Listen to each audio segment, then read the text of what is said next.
Do not attempt to adjust your dial. Ba-da-bum-bum-bum. It's your boy Big Vern. This is App Stupid, the fastest growing sports and entertainment show on these YouTube streets. You're welcome.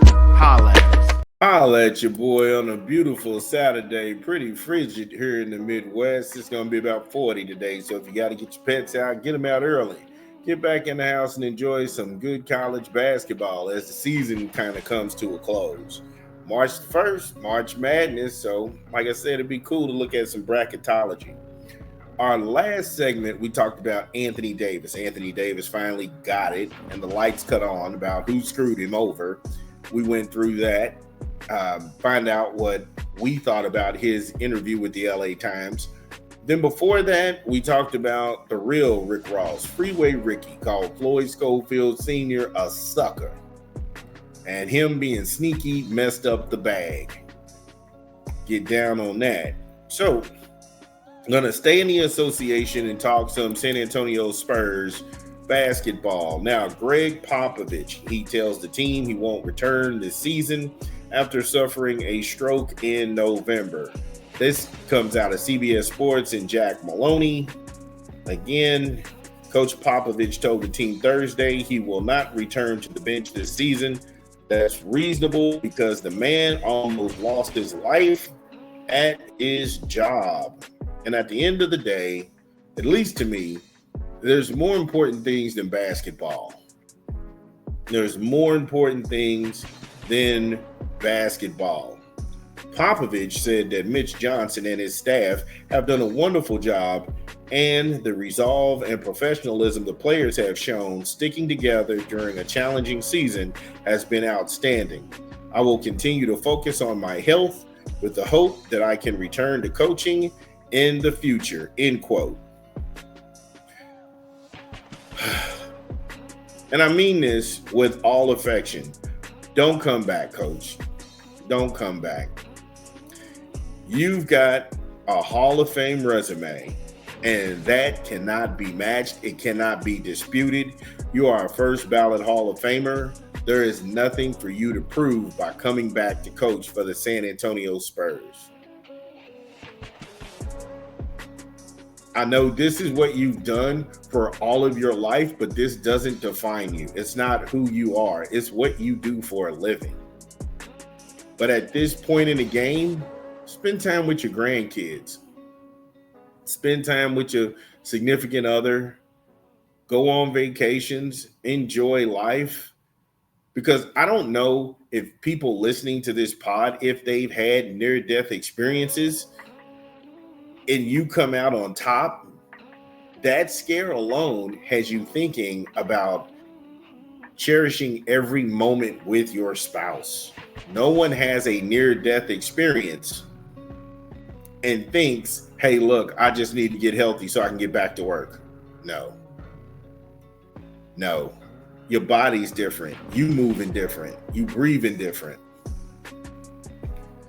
And again, this isn't somebody talking trash. This is just somebody saying, hey, look, if I almost lost my dad at his job, I don't want him to go back there. If I almost lost my husband at that job, I don't want him to go back. If I don't see my grandfather for Christmas, again, you get where I'm going with this. You don't need to come back. There's nothing waiting for you in the NBA. We'll take a quick 20 and we'll get on the other side of the content and give you his resume when we get back from a quick 20 from a rap album we pushing this month. This is Big Vern. Drop the spot. It's your boy Big Vern.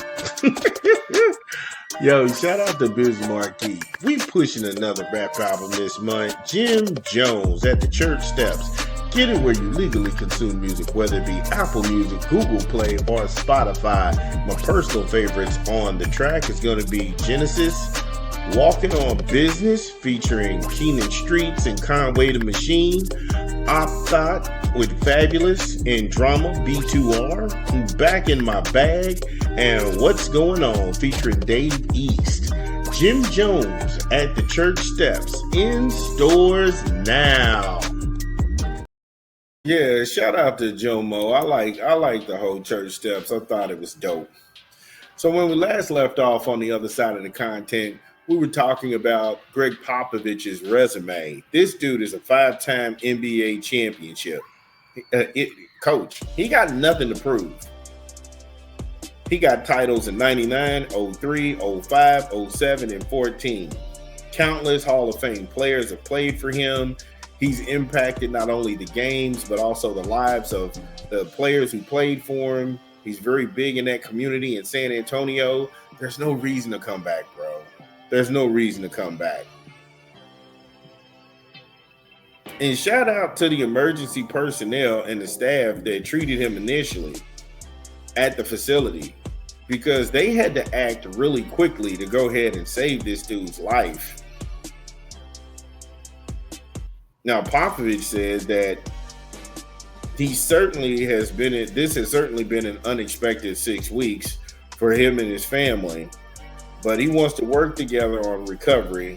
And I want to take a moment to share that outpouring support we've received, and we've been truly overwhelmed in the best possible way.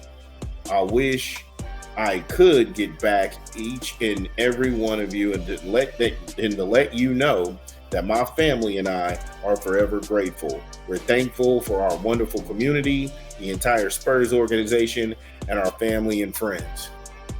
Walk away. Walk away.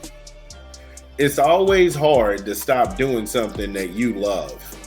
It's hard to do something that you, like I said, it's hard to walk away from something that you love, something that you're good at, and something that you have done for majority of your life.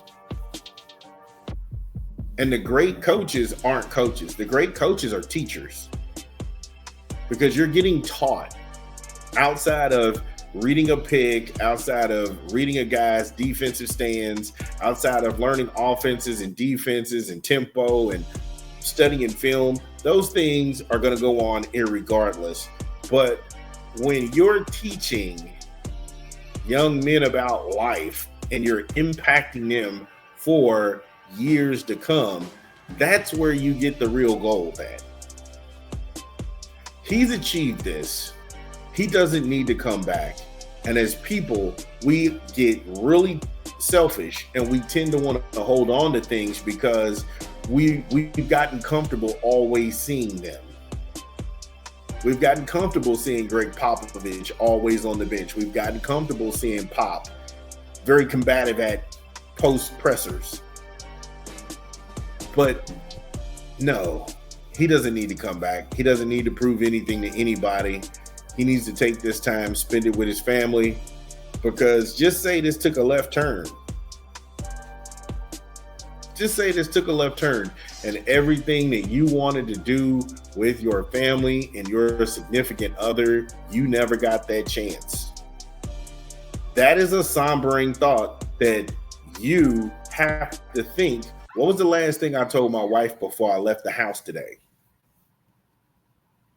When was the last time I spoke to my kids and told them that I love them? Not saying that he does these things. I'm sitting here saying is that if you have a near-death experience, the last thing you should be thinking about is work. The next thing you should be thinking about is, I got a second chance. Most people don't get second chances. I've made enough money. I've lived that life. Now let me live for them. And that's how I feel. That's honestly how I feel. But again, if you are listening to this pod, get in the comments. Let us know, did we get it right? What did we leave out? This is Big Vern. We talk back. We'll be back. We'll be back. Top of the hour. This is your boy, Big